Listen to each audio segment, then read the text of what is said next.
thank you guys for returning. I know the recess was very long. You guys are waiting to hear back from me to decide whether or not the feeding tube is removed or not. Mr. Shivo, you had a very compelling case, as well as you, Mrs. Schindler. My ruling is according to the law, and I would like to fully express my deepest concerns for this case. And I know that, unfortunately, my decision might not be what you want.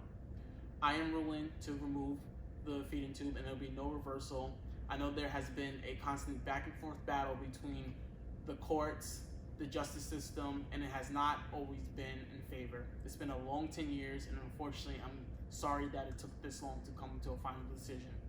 However, we do just want to cover and make sure that we are standing up for our patients and ensuring that they have the best medical care and they are fully autonomous of their medical decisions. Unfortunately, Mrs. Shivo did not have a chance to say her deepest concerns and how she would like to be treated, but I do truly believe that Mr. Shivo has the best interest for her, and what he says is final.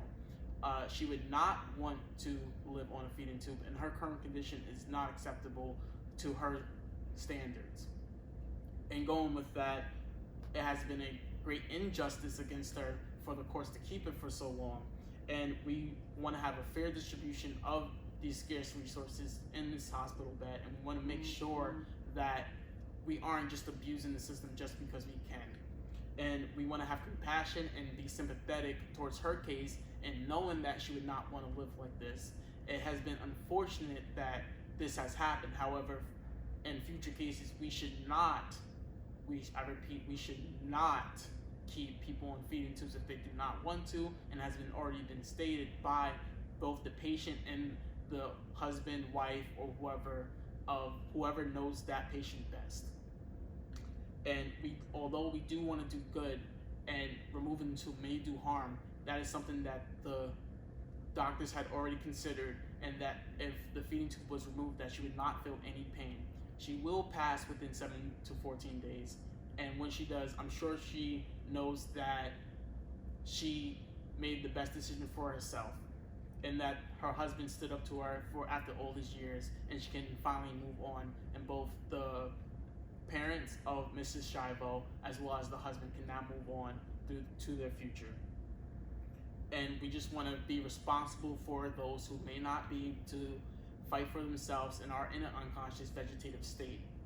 So with that, I would like to conclude of what I said. So we will remove the tube, and it will be no reversal of this decision.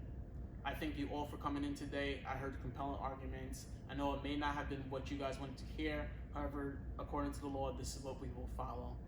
Thank you, everyone. Case closed. That's not in it, but I just wanted to say that. My arms.